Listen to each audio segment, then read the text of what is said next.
गुरुग्राम में ज्वेलर्स लगातार लुटेरों के निशाने पर है और गुरुग्राम में मंगलवार शाम दिन दहाड़े एक ज्वेलर को गोली मार दी गई और बड़ी आसानी से ये बदमाश यहां से फरार हो गए। इस समय हम उसी मौके पर मौजूद है जहां पर ये वारदात हुई है। गुरुग्राम के ओम नगर गली नंबर 1 में शिव ज्वेलर्स के यहां शाम को तकरीबन 4:30 बजे के आसपास नकाबपोश बदमाश आए। सभी के हाथों में हथियार बताए जा रहे हैं। 2-3 बदमाश वो आए यहाँ पर और आते ही अंदर जो ज्वेलर त्रिलोक सैनी बैठे हुए थे उनको उन्होंने गोलियां मारना शुरू कर दिया, जिससे आसपास के इलाके में एक तरह से दहशत का माहौल हो गया।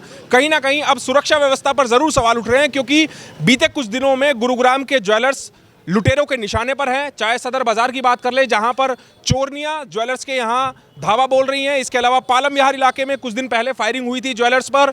इसके अलावा सेक्टर 5 इलाके में एक ज्वेलर पर फायरिंग हुई थी और आज गुरुग्राम के ओम नगर में शिव ज्वेलर्स पर फायरिंग करके बदमाश बड़ी आसानी से फरार हो गए। आसपास जो सीसीटीवी कैमरे लगे हुए हैं उसमें ये पूरी वारदात कैद हुई है। गुरुग्राम पुलिस मौके पर पहुंची और आसपास जितने भी सीसीटीवी कैमरे लगे हुए हैं जिन भी दुकानों में, उन दुकानों के सीसीटीवी कैमरास की जो डीवीआर हैं वो पुलिस ने अपने कब्जे में ले लिए हैं और जांच कर रही है साइंटिफिक तरीके से, ताकि सीसीटीवी कैमरों के फुटेज के आधार पर आरोपियों की पहचान की जा सके। हालांकि हमने कुछ प्रत्यक्षदर्शियों से बात की तो उनका कहना था कि सबके चेहरे पर नकाब थे जितने भी बदमाश आए, और उन सभी के हाथों में हथियार थे जो कि गली में भी फायरिंग करते हुए यहां से भागते हुए चले गए। हालांकि किस तरह से वो आए थे ये अभी तक साफ नहीं हो पाया, लेकिन प्रत्यक्षदर्शियों का ये कहना है कि बाइक पर वो बदमाश यहां पर सवार होकर आए थे। जैसे ही घटना गुरुग्राम पुलिस को लगी, गुरुग्राम पुलिस के तमाम आला अधिकारी खुद मौके पर पहुंचे हैं। कई टीमें यहां पर गुरुग्राम पुलिस की पहुंच चुकी है। क्राइम टीमें इस पूरे मामले में जुट गई है छानबीन में, और जो आसपास जितनी दुकानें हैं उनमें जो सीसीटीवी कैमरा लगे हुए हैं उन कैमरों के डीवीआर पुलिस ने अपने कब्जे में ले लिए हैं, ताकि उन डीवीआर के माध्यम से जो सीसीटीवी कैमरों में रिकॉर्ड हुआ है उसके आधार पर आरोपियों की पहचान की जा सके। लेकिन आसपास के इलाके में जरूर दहशत का माहौल है कि किस तरह दिन दहाड़े एक भीड़ भाड़ वाले इलाके में आकर ज्वेलर को दिन दहाड़े गोलियों से भून दिया जाता है। हालांकि त्रिलोक सैनी जो कि ज्वेलर्स हैं उनको 3 गोलियां बताया जा रहा है कि लगी हैं और उनको मेदांता अस्पताल में गंभीर अवस्था में भर्ती कराया गया है। कुछ लोग यहां पर मौजूद हैं, उनसे बात करने की कोशिश करेंगे कि गुरुग्राम में सुरक्षा व्यवस्था पर किस तरह से अब सवालिया निशान उठ रहे हैं और गुरुग्राम में आखिरकार ज्वेलर्स सुरक्षित क्यों नहीं है। सर, क्या नाम है आपका? ईश्वर मित्तल। मित्तल साहब, गुरुग्राम में ज्वेलर्स पर लगातार अटैक हो रहे हैं, ऐसे में खतरा मंडरा रहा है। अब गुरुग्राम के ज्वेलर्स पर कितना विश्वास रह गया पुलिस के ऊपर? पुलिस प्रशासन पर विश्वास तो है, पर उनको देखते हुए जो ये बदमाश भी है उनका हौसला बहुत बुलंद है। आज परिस्थिति को देखते हुए 3 बजे दोपहर का टाइम इतने बड़े एरिया में, मतलब जो हमेशा यहाँ भीड़ रहती है वहाँ इतनी हिम्मत कर रही है, तो इसलिए प्रशासन की कमी है।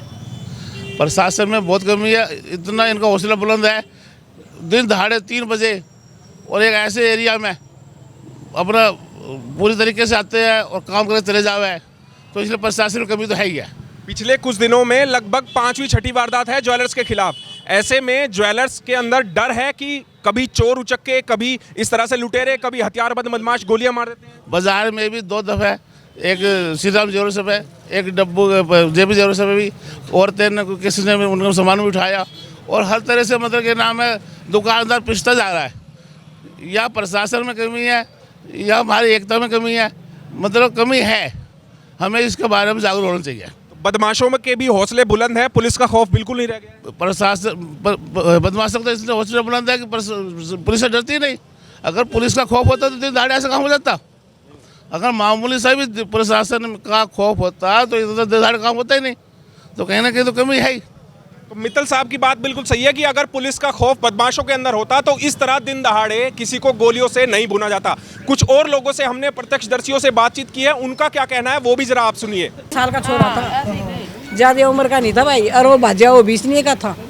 हाँ, कितने लोग आए थे? 2 थे बस। 2 लोग आए थे। हाँ, एक तो बैग नहीं तो मोटरसाइकिल पे, और एक तो बैग ले रहे थे चमड़े से का और लेदर से का, और एक तो भाज का परेन पैदल और बंदूक चलाता चलाता, और एक ने बंदूक ही चला कर और वो परेन भाज का मोटरसाइकिल पे। हमने तो भाई नहीं पता। अरे 4-4:15 बजे की है। हाँ, ट्यूशन पर छोड़ गई बहू 4:30 बजे बालका नजब की घटना भाई। भाई हमने नहीं बेरा आनते, हम तो नीचे आए गोली चाल की। हाँ, जेवर की दुकान थी भाई। माँ उन्होंने लत्ता बांध रखा था भाई, और मंडास बांध रखा था सिर का। हाँ, मुंह को ढक रहा, मुंह ने पिछाड़ कुछ नहीं। हमने तो कोई सूरत भी ना थी, कौन बंदूक आड़े में। जी, मेरा नाम नूर हुसैन है। हुसैन साहब, क्या हुआ था यहाँ पे, बताइए जरा। शाम को 4:30 बजे की बात है। तो हमारे सामने वाले ज्वेलर्स भाई साहब ने मेरे को कुछ इशारा किया, तो मैंने उनकी तरफ देखा तो मुझसे कह रहे थे कि फ़ोन करो, फ़ोन करो। मैंने फ़ोन करो, किसको करो, इसलिए मैं देख रहा था उनको। देखते हुए मैंने देखा उनकी बॉडी से काफ़ी ज़्यादा ब्लड निकल रहा था। तो मैंने रोड पर देखा तो कोई एक लड़का था जो उनको शूट करने के था, मतलब शूट कर चुका था और दोबारा शूट कर रहा था उनको। तो वो शूट करते हुए भाग गया वो बंदा। बाद में हमें पता चला कि वो अकेला नहीं था, 2-3 बंदे और थे। वो लोग दूसरी गलियों से भागे और उन्होंने अपना चेहरा पूरा ढक रखा था। क्या करते थे जिनको भी गोली लगी? जी, वो ज्वेलर्स है, मालिक है। पैदल आए थे या किसी व्हीकल पे थे? ये तो पता नहीं चला, वो भागे तो पैदल है, कोई व्हीकल तो यहाँ उनका छूटा हुआ नहीं है। अच्छा, तो सबके हाथ में जी, सबके हाथ में हथियार थे, बता रहे हैं। तो उसमें माहौल काफी डर का हो गया होगा। जी, बिल्कुल डर का माहौल हो गया था और हमें तो उस वक्त पता ही नहीं चला था कि हुआ क्या। लेकिन बाद में जब पता चला, हमने एक को देखा, 2-3 को और किसी ने देखा, तो सबने बताया कि उनके हाथ में पिस्टल थी, सबके हाथों में। तो कुछ लूट के भी ले गए हैं या ऐसे? ये तो वो भाई साहब ही बता पाएंगे। अच्छा, आए दिन गुरुग्राम में जितने भी ज्वेलर्स हैं उन पर अटैक हो रहे हैं, कभी चोरी हो रही है घुस के, कभी इस तरह से अटैक हो रहा है। अभी पीछे 2 ज्वेलर्स पे पालम यार इलाके में अटैक हुआ, अब यहाँ पे हुआ। तो डर का माहौल एक हो गया है ज्वेलर्स में। जी, डर का माहौल तो पिछले 2 साल से है। हम लोग रोज़ घर आते जाते और शॉप पर आते जाते, हमें डर तो बना ही रहता है। हम खासकर छोटे दुकानदारों को तो डर लगा ही रहता है, क्योंकि हमारे पास सिक्योरिटी के इतने इंतजाम होते नहीं हैं हमारे पास। इस पूरी वारदात के बाद एक सवाल निशान जरूर खड़े हो गए हैं कि आखिरकार गुरुग्राम में ज्वेलर्स किसके भरोसे हैं। गुरुग्राम पुलिस दम भरती है कि सबसे हाईटेक पुलिस है, गुरुग्राम सुरक्षित है, साइबर सिटी इस शहर को कहा जाता है, विश्व के मानचित्र पर एक अलग पहचान ये शहर बना चुका है। लेकिन यहाँ पर आम नागरिक सुरक्षित नहीं है और उसी सुरक्षा को लेकर अब हर कोई चिंतित है कि आखिरकार पुलिस अगर मुस्तैद है तो फिर बदमाशों के हौसले क्यों बुलंद है। अब देखना होगा गुरुग्राम पुलिस इन हमलावरों का कितना जल्द पता लगाती है और कितनी जल्द इन लोगों को गिरफ्त में लेती है, और गुरुग्राम के जितने ज्वेलर्स हैं उनकी सुरक्षा के लिए गुरुग्राम पुलिस क्या खास कदम उठाती है। इस खबर के बारे में आप हमें अपनी राय कमेंट करके जरूर दीजिएगा। साथ ही साथ आप इस खबर को जरूर शेयर कीजिएगा ताकि सभी लोगों तक सही जानकारी सही समय पर पहुंच पाए। नमस्कार।